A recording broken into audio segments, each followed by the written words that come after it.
आप देख रहे हैं नेशन 24 न्यूज, देश को समर्पित।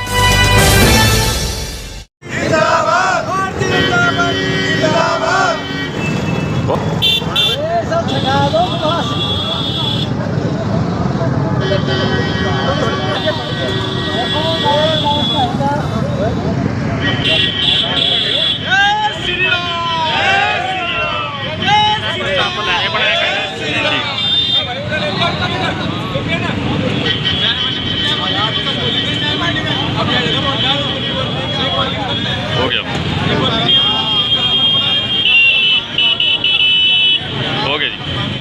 गुरुजी, आज आपकी प्रधानमंत्री नरेंद्र मोदी जी की एनडीए सरकार तीसरी बार शपथ ग्रहण कर रही है, क्या कहेंगे इस अवसर पर?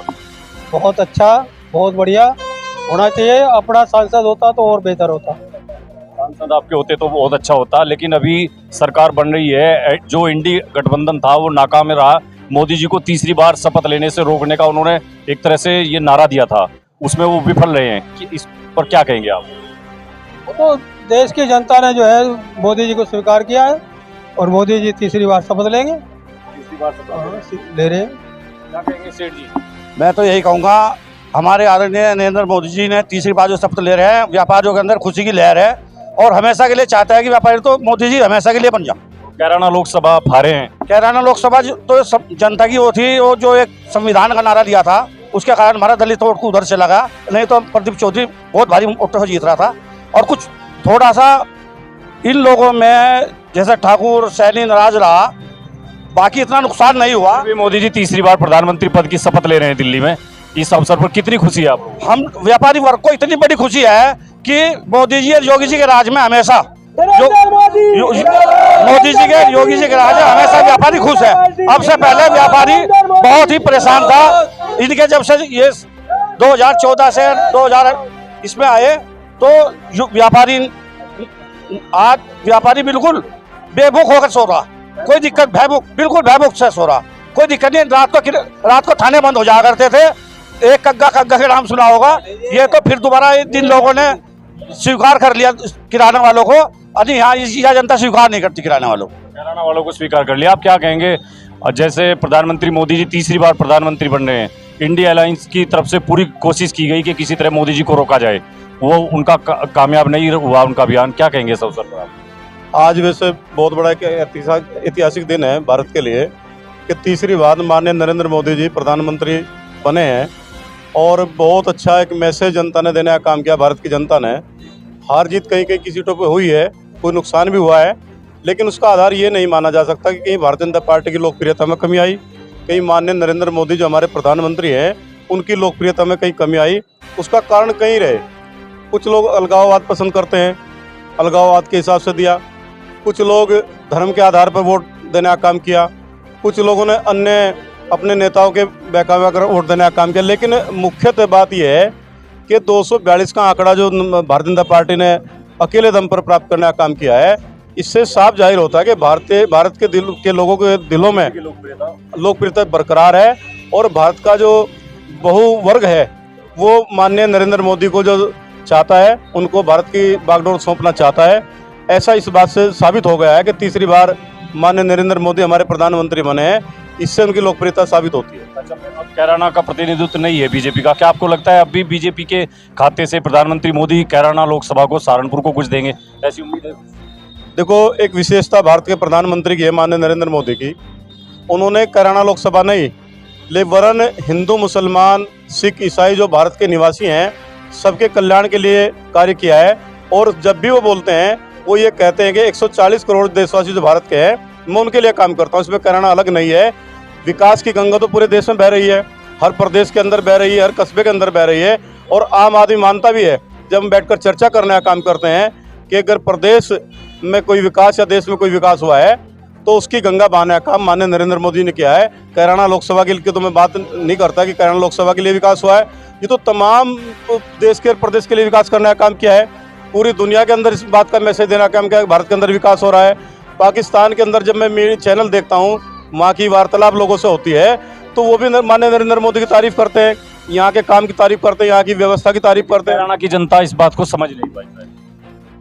असल में ये ऐसा नहीं होता कि हम ये मान लें इस बात को कि कहीं भारतीय जनता पार्टी के खिलाफ माहौल था, ऐसा नहीं है। यहाँ एक विशेष संप्रदाय के लोगों के बहुत ज़्यादा वोट हैं और उसके बीच में ऐसी खाई पैदा करने का काम किया कि उन्होंने अपना पूरा मतदान एक पक्ष में करने का काम किया और उससे जो हमारे विपक्षी गठबंधन था, जिन्होंने बहुत ऊंची अपनी आपके इच्छाएं पाल रखी थी, उन सबको बहुत झटका लगने का काम हुआ। ऐसी स्थिति में तीसरी बार भी हमें जो 70-72 हज़ार का नुकसान हुआ है, इसमें कहीं कहीं अन्य कारण भी रहे। हमारी मोदी जी की खुशी है, हमें सबसे बड़ी खुशी यही है कि मोदी जी प्रधानमंत्री बने हैं और जो विकास के गंगा बहाने का काम शुरू हुआ है वो रफ्तार चलती रहेगी, बहती रहेगी। बिल्कुल रहेगी। मोदी भारत का प्रधानमंत्री नहीं, पूरे विश्व का नेता है। भारतीय जनता पार्टी जिंदाबाद। क्या कहेंगे प्रधानमंत्री तीसरी बार? प्रधानमंत्री जी जो है अपने जो भारत को विकसित करना चाहते हैं, उसे जो है मोदी जी की गारंटी को जनता ने पसंद किया है। लेकिन विपक्ष का जो षड्यंत्र था, एक षड्यंत्र उन्होंने चला संविधान करके, वो जो है उसमें कुछ लोग बहकावे में आ गए, इसलिए जो है कराना जैसे उसमें हमारी हार हुई है, जो उस षड्यंत्र के बहकावे में आए हैं। ये षड्यंत्र जो है आगे चलने वाला नहीं है इनका। एक बार गठबंधन का जो षड्यंत्र है वो कहीं ना कहीं विफला। हमारे साथ हैं नकुड़ के चेयरमैन शिव कुमार गुप्ता जी। चेयरमैन साहब, आप अपनी सीट तो हार गए, लेकिन खुशी में यहाँ हलवा बांट रहे हैं, कैसा लग रहा है? इधर आ जाइए थोड़ा।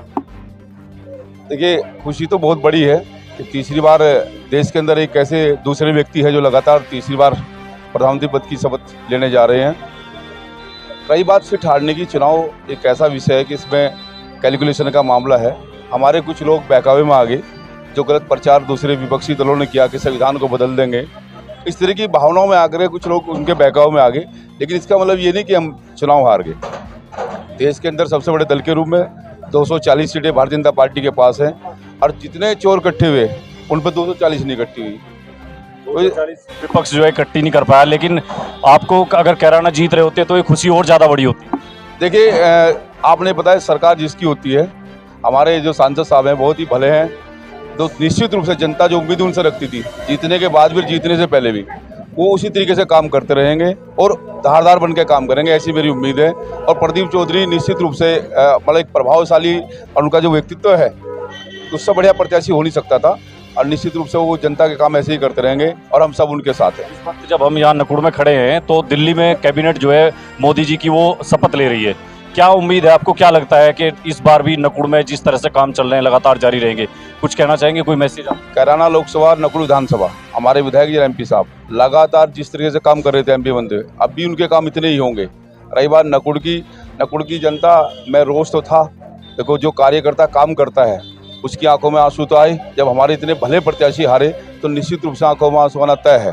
लेकिन आज खुशी भी है कि लगातार तीसरी बार हमारी सरकार बननी है और हमारे जो लोगों ने इसको सींचा है पार्टी को, उसको संजोए रखना वो हम सब की जिम्मेदारी है। और देश के अंदर निश्चित रूप से बड़े बदलाव होंगे। नरेंद्र मोदी जी ने खुद कहा शपथ लेने से पहले कि बड़े बदलाव की जरूरत है, तो निश्चित रूप से बड़े बदलाव होंगे। प्रधानमंत्री जी 100 दिन का प्रोग्राम आज अपने जो कैबिनेट में जो पद की शपथ लेने वाले थे उन तमाम सांसदों को बुलाकर 100 दिन का प्रोग्राम भी समझाया है। और नकुड़ के अंदर हमें इस वक्त जहां लोग प्रधानमंत्री नरेंद्र मोदी के तीसरी बार शपथ लेने के अवसर पर खुशी मना रहे हैं, हलवा बांट करके खुशी मनाई जा रही है। बीजेपी के तमाम कार्यकर्ता हमारे साथ हैं, हमने उनसे बातचीत दिखाई।